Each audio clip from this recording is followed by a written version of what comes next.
Welcome to Rethink, the Financial Advisor Podcast. My name is Adam Holtz. And this is Derek Notman.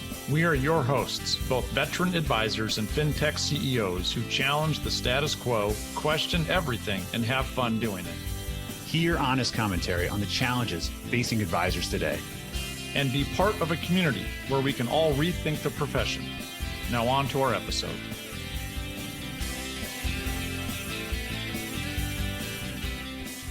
Derek, what is a REBL Dad? A REBL Dad. Well, it's an idea. It's something that embodies a lot of different aspects of what it means to be a dad and an entrepreneur, or sometimes what I like to refer to as a dadpreneur. Dadpreneur. I've seen that a couple times on social media recently. I think people might be hijacking your dadpreneur idea. That's fine. They can take it. That's more power to everyone else out there. And I don't think I'm the original dadpreneur user, although I did get Sir Richard Branson to write an article about me and dadpreneurs, which was pretty cool. You got to tell that story because I think a lot of people have been asking us what happened on Necker Island in January of 2024 and how did that all come together? Can you share that story? Yeah, I mean, this is part of what REBL Dads is it's not just an idea, it's also a community. And a little bit of backstory is that like most dads, we don't get a lot of training on how to be a good dad. Mm-hmm. But also like most entrepreneurs, we don't get a lot of training on how to do that either. True. And it's really tough to do either one of those things well. I would say it's even harder to do both well at the same time. And what really spurred this on for me was that after my son was born, I was watching him grow up through text messages because I wasn't home, working nights, traveling, and so forth. I'm like, man, this sucks. I'm missing special moments with my kid I'll never get back. But I also have this entrepreneurial itch, if you will, that I just have to scratch, otherwise I'll go crazy. And so life happens. And I was really getting tired of that. And I asked the question, is there a resource that understands what a dadpreneur is and that can help me be a better dad, but also a better entrepreneur? And long story short, I couldn't find one that actually focused on both. Yeah. So I put my entrepreneur visionary hat on and I created REBL Dad. So what is a REBL Dad? Well, REBL actually stands for Remote Entrepreneurship Balanced Leadership. And it's a fun play on words too, because most entrepreneurs tend to be rebels in one form or another, right? But I wanted to encapsulate an idea of how can we be the best dad and entrepreneur possible while leaning into these 4 different pillars, if you will, of what a REBL Dad actually is. And so I started putting this thing together. I'm like, well, where would we want to do a gathering like this? And what would be a good draw? And I've always had a fascination and admiration for Sir Richard Branson with everything that he's done with his Virgin companies around the world. Like, wouldn't it be really cool? He started Virgin Atlantic, his airline, from a houseboat with his kids crawling around his feet while he was working. Yeah, I heard that story. Right. So if there's ever a great example of what a remote entrepreneur can do while balancing leadership and family, bingo. And so I looked into it, and next thing I know, we've got this gathering on Necker Island, which is Richard's home, and wanted to bring together visionary dads from wherever we could get them to share in this experience, to have a collective mastermind, if you will. And I was lucky enough for you to be one of those dads that was there. So there's a little bit of the backstory. What's your impression, right? Because you came in a few minutes after this idea was started. You tell me. Well, look, we spend a lot of time together in this podcast. We build obviously a pretty good friendship. And when you shared this idea, it just made a whole bunch of sense because I generally tend to think there is an epidemic of community, given the fact that we are all separated and some of us are working from home or working in an office by ourselves, and our community is just not present in the same way I think it was historically. So the argument for having community around you to help co-parent, build relationship and so forth, unless you had a really strong family upbringing, is literally lacking. I mean, we think about so many people across the entire economic spectrum that literally just don't have any support on how to be a good father, right? Some of us who grew up without any father. So I don't have a mentor. And I think when you created this, for me, it was, I know that it's important to create work-life balance, right? Like I tell our clients in a financial services side, it's not about the money. It's about the values and how the money supports your values. And pretty much most of us value our kids in a time. And the fact that by the time they're 12, 85% of the time that we're ever going to spend with our kids is basically past. So And scary. so Ugh. as we build these businesses, as you just explained, my story just the same. I worked extremely hard to get here and try to create that certainty just to find out that I missed a lot of years and now making up for it. So I really am so excited what you've created. And for those of you in the community that asked us, what did we take away? What was that experience all about? We thought we would share in this podcast some real important takeaways, not even close. It's not even going to scratch the surface, but we think there's some really important things that we wanted to share with you, our community, that I think would be very valuable. What's interesting is because our community on this podcast is primarily advisors and folks in this space. A lot of dads listen to this, and a lot, I would argue, advisors are entrepreneurs and business owners. And so what we will try to do as we go through these takeaways is tie some of them back to actually running your practice and being a great advisor as well. So just keep that in mind as we're going here. Some really, really interesting insights. I mean, we brought together 25 visionary leaders, including, and then we also had some spouses, and even my kid went. And the takeaways from this experience are priceless and something I've never been able to get anywhere. So I think like if we can learn anything by listening to this, I mean, there's got to be some takeaway here based upon this experience. Yeah, that's right. So hopefully everyone who's listening, just take out your pen, your pad, or whatever you write on these days. I think there's going to be some really important things to think about, things to contemplate with maybe your teammates and or your partner in life, and maybe even books to read. We'll make sure that we'll throw in some books here that other peers thought were really, really impactful in their journeys.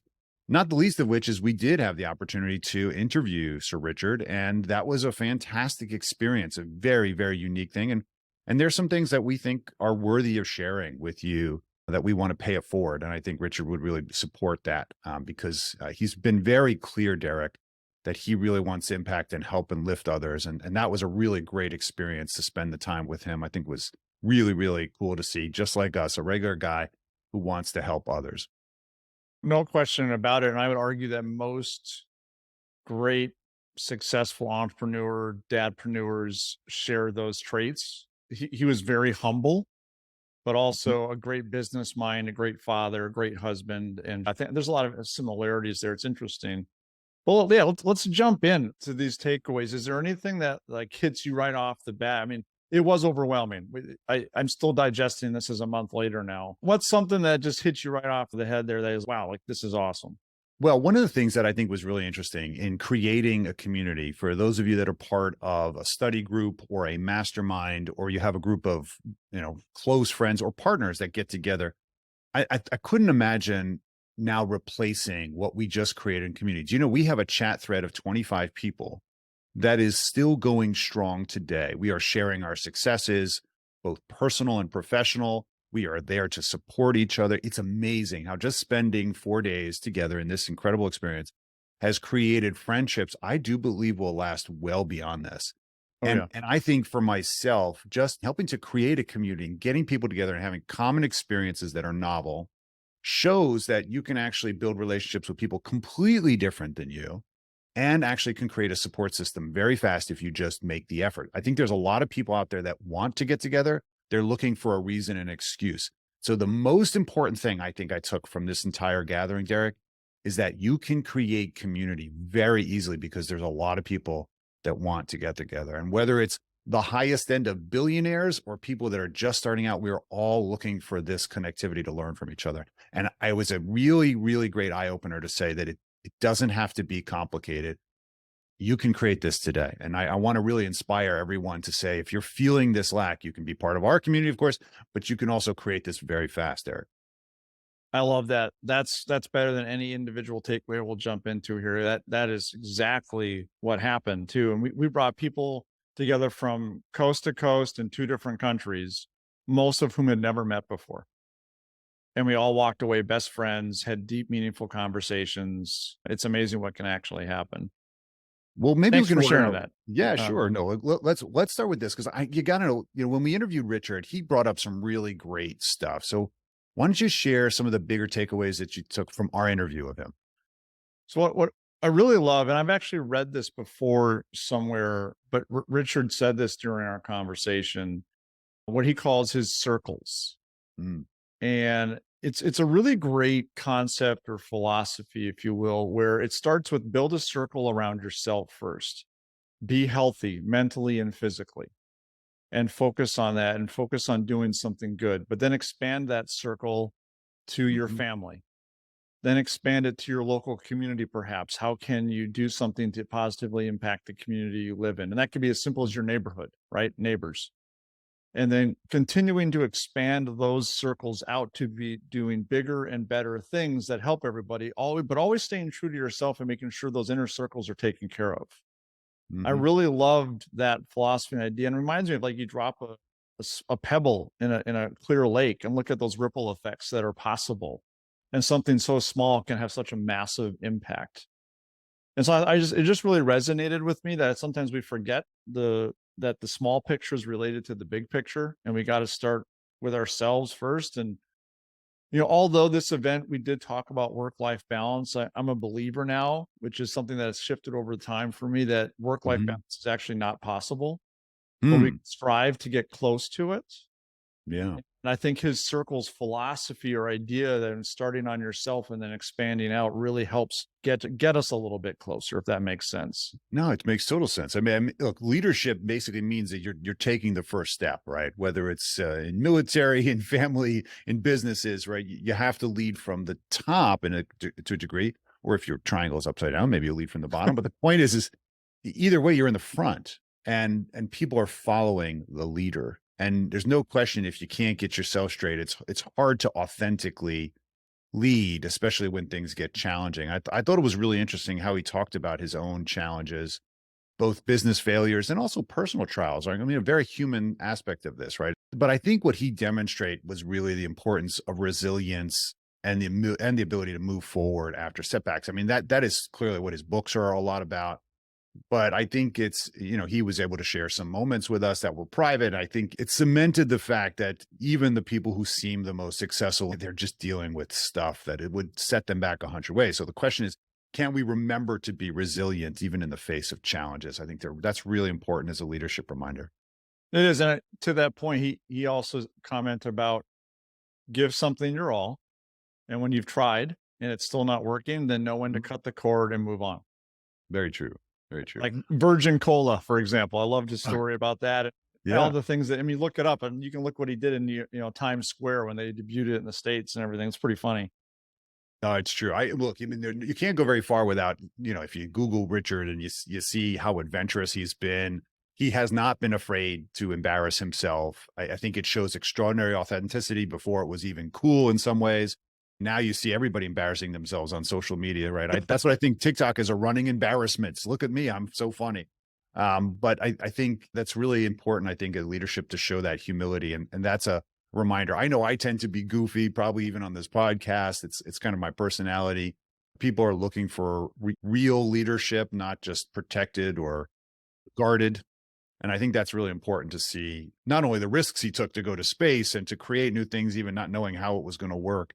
What really resonated with me was in the leadership side, how much he really talked about the equivalent of the book Who Not How by Dan Sullivan, right? It's putting the right people in place Yeah. where he could come up with ideas and visions, and he knew literally his team to call, and they executed and built it. And knowing when to get out of the way, especially in areas where you don't have skill or interest.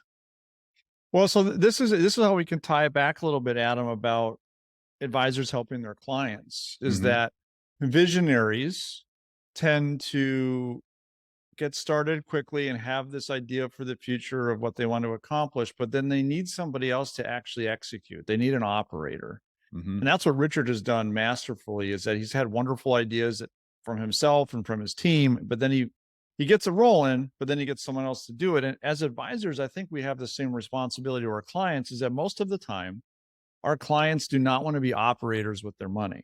Mm. They have hopes, dreams, and goals for the future. They have things that keep them up at night. And they want to just almost have this total like verbal unloading, weight lift off their shoulders. Like, let me tell you everything that's bothering me and everything that I'm excited about. Now go get it done for me. And that's where Yeah. an advisor's value is so crucial, is that the advisor is the operator for a client's money and their hopes, dreams, and goals. Oh, that's a great point. Then I Yeah. just like, anyways, I connect that back to what Richard's philosophies have been. It makes total sense. Even all the other dads, pretty much the same thing. Visionaries, operators. It's funny how many times we run into the conversation of how you're operating your firm, especially if you're growing an advisory firm, whatever business you have out there, right? It's going to take a team. It's going to take different skills and certainly different hourly rates, right? We know that there's good efforts, there's productive things we should be spending our time on, and there's underproductive things that we should not be spending our time on. And that's kind of the whole measure of scale and growth and all this other fun stuff we talk about. But just like parenthood, just like filing your taxes, no one gives you any lessons on this one. No one teaches you how to run a business. And one of the things that came up from so many of our fellow peers on this program was the effectiveness of an entrepreneurial operating system. And you can't go too far without running into Traction by Gino Wickman, which basically creates a framework of how to organize and run the day-to-day of an entrepreneurial company. And as you just said, it requires typically the most successful have a visionary and an integrator. Yep. And that visionary is typically the CEO and the integrator is typically the COO. And they both play a complementary role. And doesn't this show up also in families? I think even in my own family, I'm that visionary role, big surprise. And I'm partnered with an operator, person who's just getting it done. And they don't want to play the front role. They don't want to be the fun, crazy outlet. So true. They just want to execute and they So want true. to do it efficiently. And partnering up with someone like that is, I think, really interesting because it just shows how, as you say, we're really doing that for families with respect to their money. And it's true. Nobody tells us how to run a financial advisory practice. Can we actually run meetings more effectively by using some of these principles? Oh, I'm sure we can. And if you even just having that mindset of like, I'm going in as the operator for my clients Mm-hmm. and explaining it to them in that way, that would be hugely valuable. Like I'm going to be the COO, right? That's right. Tell me your vision. I'm going to go fire or hire all the money managers, insurance folks, whatever, to get this stuff done. And I'll report back to you on what's happening. No, it's very true. It just makes so much sense. So long story short, the value of an advisor is, well, it's invaluable if they're doing a good job and they truly are using that operator mentality. Though, I don't know that how many advisors actually communicate that, though, because we've never been given a real frame to explain that to the client. I mean, you're right. You hit it on the head. For whether it's the protections or whether it's the filing, when you think about it, when you run a business, you've got to put some money into protecting the operations. You've got legal, you've got contracts, you've got insurance policies for your infrastructure, and then you're putting money to work in the form of employees and giving them the tools that they need. That cost as an operating expenditure, right? The same thing is true with clients that are making decisions to protect their family through the typical insurances and so forth. We got to allocate some of the money they're bringing in, the capital they're bringing into this business. And then we've got to, of course, deploy it in the form of assets that managers we're hiring or we're doing it ourselves. And so it's really true. We have an opportunity to rethink the way that we actually deliver an experience for our clients, actually, and running it as a business. And that's something that just came up for us so many times over that week. Are we being intentional of how we actually manage and scale as opposed to just winging it or doing it the way we've always done it, and may not actually be as efficient as it could be? It probably isn't. I think that's really important to understand that about yourself. And one thing that helped me understand more about who I am and how I operate is something that I'd never heard of before, but it's called the Colby Index. And I guess it's been around 40 plus years. Super interesting. It's not a personality test. It's really more of a, what are your strengths and weaknesses in getting stuff done? It's a simple quiz, takes maybe 20 minutes. We'll put a link in there, but what it really was interesting is like you and I have very similar scores. We're both high in what's called a quick start. We're visionaries, but our follow through is not as good. And that's where you need an operator. And it would be interesting, even as a parent, both spouses can take this thing and understand how you guys balance each other out. Have your kids take it Hmm. super interesting to see how they are. You can actually probably learn a lot about business and being a parent by just understanding the output of this. And no, we are not sponsors of the Colby Index. No, I we're just not. found it a really interesting output that helped put my entire like psyche of how I operate into like just a couple numbers. It was really interesting. Well, I did it too, as you just said. And when reading about this, the Kolbe, and that's Kolbe, really was interesting because it actually talked about you have a preference of how you approach problems and life, and really where you live in your flow state. And for those of you that don't know what flow state is, basically, your ideal environment where you're in the moment, you're just like at your highest productivity and you're happy and you're fulfilled and you're doing the work that you want to do and getting to that point. And what it really expressed for me, because I also had some other people do it, including my team, is it validated the fact that what do I really want to be doing? Where am I the most effective? And it's not in the operational aspects of it. Big surprise, right? It's in the vision, creation, communication, like I love that stuff. And that's why we do a podcast, big surprise. But, when it comes down to making sure that certain operational things are there, like that's not the job I want to do. And I've had to do it because we're all entrepreneurs. You have to do every job at one point. But the recognition, I think, here's the takeaway. The recognition of knowing what serves you the most will keep you energized and basically what you should be delegating. Even if it's a critical task, you got to find the who, not the how. But it's important to recognize and be honest about maybe I want to live in my flow state as much as possible and align that with the personality and things I'm really good at and I like. Think about that. If you're excited to get up every day and be in that flow state as a parent, as a spouse, as a business owner, you are going to be so much more productive and happy and fulfilled by doing that and just knowing that. But a lot of us, I was never taught this stuff. I'm pushing 20 years in business, one shape, form, or Mhm. another, and I'm finally learning some of these things. It's pretty wild. Well, the shape and form is actually a dad bod, just so you know. That's the shape. Dad Form bods all day long, man. Well, let's I'm talk rocking about that. that. When you're around a whole bunch of other successful business people, you start to pick up the theme of health and wellness and awareness. And of course, as we're all getting older, we're kind of thinking about, gosh, I don't remember seeing that wrinkle or right. Or God, Yep. these pants fit differently. We all go through this, right? And there was a real awareness, I think, towards health. And not only from Richard, but God, what did Richard tell you about his own commitment to health? I struggled with this. I actually went back to him the next day and had another conversation. He was telling us about how you should set aside 3 hours a day Wow. for your health between exercise and all the things. And boy, like in a vacuum, that sounds amazing. I love that. 3 hours a day of exercise and healthy living or, whatever that Mhm. is. But I struggled with it because I put on my dad hat, I put on my entrepreneur hat, and I'm like, I don't have 3 hours to Mhm. go exercise or whatever. And so the next day I asked him, like, so can you elaborate on this for me, Richard? Because I'm really struggling with this. I don't have the time. And I asked him, I'm like, when you were 30, when you were 40 and you were, growing these huge companies, were you spending 3 hours a day? And he's like, no, I was giving it 30 minutes a day. So he's at a stage now where he can do the 3 hours a day. But this goes back to visionary. He has operators do all the other stuff Yeah. now where he has the time to do it.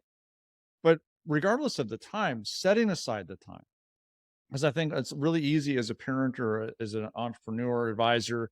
I have to make 10 more cold calls. I have to go drive to this client appointment. I have to prep. I Mhm. have to do this, or this. And you end up working yourself to the bone. And if you're not healthy, I always go back to the airplane announcement, put on your own mask before assisting those around you. Oh, interesting. If you don't take care of yourself, how are you going to take care of anyone that you care about? You aren't.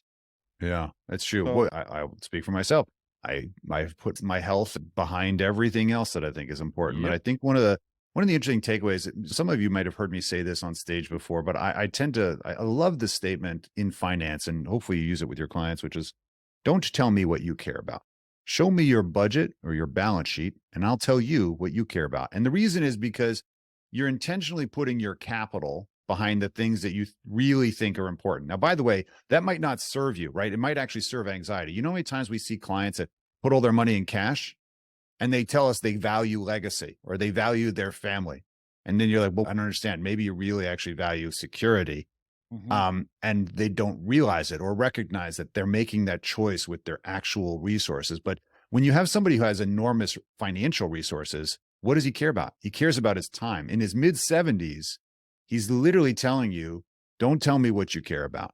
Show me your calendar and I will show you what you care about. Because it's interesting. I mean, most of us, you could argue, yeah, I need to set aside time for the calls on it. Yeah, you need to run your business. Are we setting aside time for our families? Are we setting aside time for our health? Are we prioritizing it as much as that standing meeting that we have with all our teammates? Are we prioritizing it more or less than that? And the whole joke about it is here we are trying to create wealth in different forms for our clients or for ourselves, some form of quote unquote, whatever wealth means for you. Hmm. And we're basically squandering time on things that actually won't matter to us in the end. So how do we actually allocate our time, our limited time when we're awake, towards the things that we really value? And I think that was a real theme of balance. And what you've done with Rebel is to try to put that in the forefront of our big why. Why are we doing this? Are we doing this so we can have another, couple Benjamins? Or are we doing this so we can have values and impacts on our kids? And I think if that's what you value, by the way. So I think that was a really interesting thing. I don't think that the 3-hour comment from Richard was about anything other than he values being here and being present for his family. And he knows as he gets older, he has to do more investment in his health. And he's created a way to do it because it's important to him It's beyond all important. It's a things. priority. Yeah. Yeah. It reminds me back, it was about the time my son was born. I was grossly overweight, high Mm-hmm. blood pressure medication, working like a dog. And I look back and I'm not serving myself. Like if you go to the circles thing, I'm not serving my Mm-hmm. spouse, but my clients. Am I living the example of what is important? I don't know if I'd want to work with somebody like that. And that might be one of the reasons that, for example, Richard and Virgin are so successful is that they embody the things you were just talking about in a way where Mm-hmm. people are naturally attracted to it. And that's really, really important. I think we should Uh, talk a little bit about some of the shares that we had about kids and family. Because I think for those of us that are really intrigued about learning from others on this one, there are some fun games that I thought other successful peers really have used with their younger kids over the years to instill values, which as we kind of move away, I think, as societally from the religious infrastructure and we're all distributed and family members are not nearby. So we're not getting the kind of historical, traditional values in the kids' faces. Like, so maybe you're not doing Sunday recurring family dinners or you're not getting together on and on. So we're not getting this kind of collective effect of raising our kids. And so it makes it more important because this is like a lack of values being espoused by families unless you have great intentionality about it. So how do we support at a small level? What are small things that we can do that you took away from this event? there's a lot of them. Well, one that comes to mind right off the bat is something you can use for business and for family is turn off your phone, tablet, whatever, and put it away when you are in a meeting. Now, let Mm, me define meeting. That could be with a client. It could be something for your business. Maybe you're raising money or you're trying to close a deal. Turn it off and be present. But it also could be as a parent. Don't hmm have your phone on while you're together having your family meal. Be present in that meal. Like we have that rule: no screens, phones, or anything. And we sit down to dinner 7 nights a week together. And so Wow. little things like that where Great. you are actually present, because I've noticed this. I have anxiety when my phone is out and it's on and I can see it. Even if Hmm I'm not using it, I have anxiety that I need to check it, which means now I'm not present for the moment. Yeah. So turning off those distractions and being present with those you love or those you're trying to work with is extremely important. It's funny you say that because sometimes I think we're so used to having access to the phone. We use it for looking up stuff. We're thinking about something, we go look it up. We don't wait and say, well, I'll do it later because I might forget. I mean, we all learned ADD Oh, in yeah. a sense, right? I'm going to be distracted in 5 seconds. So even when you see family get-togethers or watching television and 3 of the people are on the phone, what are they doing? Like they're not present. They're disconnected. They're saying that something else is way more entertaining than this experience. And so Yeah. you're not actually sharing an experience. You're just basically in the same room. And okay, I guess that's convenient, but mentally they're checked out. They might as well be on a Totally checked VR out. headset. And I think it was something interesting uh, that somebody mentioned about even the fact that we all have cell phones, right? You go to a meeting with clients if you're in person and you drop your phone on the table, or if you're having a lunch meeting with people, people drop their phone literally screen up so they can see any emergency text messages that are going to happen. By the way, what is not an emergency? If somebody I know, texts right? you, like, how do I know? I got to look at it. So now I'm basically saying to you by putting my phone on the desk that you're not the most important person right now. Yep, There you're are not a 10 other priority. people that can basically walk in this room and take my attention away from you. They could be relevant or not. And I think that that was a really interesting aspect because I tend to do the same thing like everyone else. I drop my phone screen up or screen down on Yep. the table because, well, you never know. My kid could be like texting me in the middle of the night, they need something like, and I think we have excused this behavior because we're just so used to it. But it's sending a message, especially to our older clients that who don't do this generally. They don't drop their phone on the table. Right. Most of us X and millennials, we're doing that all the time. We just take it for granted. And what happens? Inevitably, you're distracted. So you're not present. I think that's an important awareness. Maybe you don't change that right away, but it's important because it affects both Well, what personal are you and teaching your business. kids too? What if you're standing Yeah, in the kitchen, your kid just got home and they're telling you about something that happened at school, but you're looking at your phone and trying to scroll through Instagram at the same time? Like, oh, that's cool, kid. Yeah, you have just shown your kid that whatever crap is that you're looking on your phone is more important than them. And that, totally. yeah. So just, yeah. So turn it off, I guess, is the thing, And like right now, like when we're doing this podcast, my phone is in a drawer. I can't even see it. Oh, really? Not me. Mine's right here. I've been watching I know other you've text been messages the so whole time. distracted. I even got the watch so I could just go like this and pretend I'm looking at the time, but I'm actually, yeah, I do have the watch now. So I've actually put the phone away more because I have the watch, believe it or not. I actually do less phone stuff because I can see if there's urgency right there You on can my be equally distracted with your phone. Yes, that's right. It's more clandestine distracted. You don't know the difference, but I'm really checked out. I thought there was some really interesting. Brant shared a really interesting aspect. As most of us have gone to remote or have been remote working for years, so our clients are all over the place. And so for our top clients, we tend to get on a plane and go visit them. But he actually made this really fun. So he talked about this idea of bringing kids on your work journeys. So let them see you in action and find ways to inspire them. What he does is a family summit. And what he does is he schedules time to do a meeting with his biggest clients. It's a 2-3 hour meeting. So it's obviously more intense because it's an annual type of thing. He brings his children. He sets it up that they're going to go to the client's house. The children are going to come with him. He basically tasks his children with taking care of those other children or playing nice with the client's children, right? So they have to be on their behavior. And he also inspires them that when they arrive, he told us that he expects them to ask an intelligent question to become interested in the family, right? To share and also to be curious. And I thought this was really interesting because he, of course, rewards them at the end with then they do an excursion afterwards. The next day they go to some amusement park or museum or whatever the kids wanted to do, experience a new city. So he figures out ways, Derek, to basically make it interesting.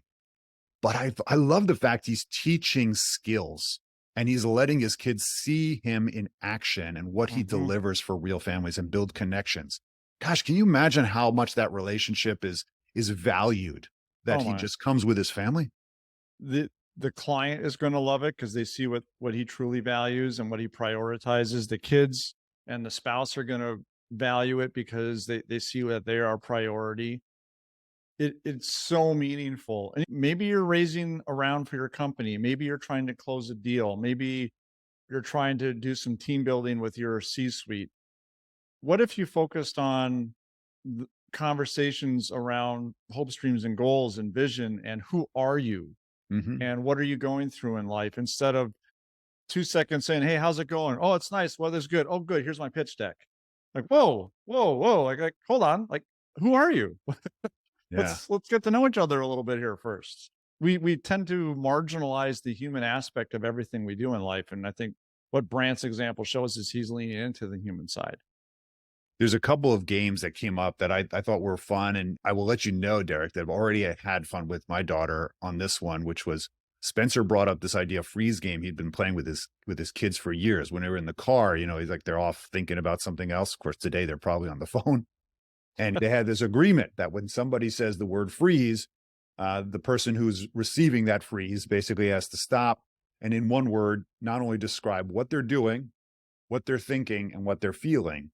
And he made it a game, but I think this is really important because it really promotes this idea of self-awareness and Yeah. our kids really learning this idea that not only do they have things that they're feeling that it might have been obscure. I didn't really know you were nervous about that or that you were thinking about that. But also the kids can use the freeze back on him and they can stop him and ask him. And it begins funny and awkward at first, but all of a sudden you start to realize it's a great way, in a fun, spontaneous way, really get to know what other people are going through. And it's really connecting. And I've used this with my own kid and learned things that I didn't know, that I really wanted to Yeah. know. I wanted to be involved and help her with. I didn't know that she was anxious about something or that she was feeling kind of lost. And she wouldn't have volunteered that, but that's some things that happen by the third or the fourth or the fifth time. And that was really cool. Have you tried this before? I haven't. I'm going to do it tonight. Okay. And what you're helping me realize something right now.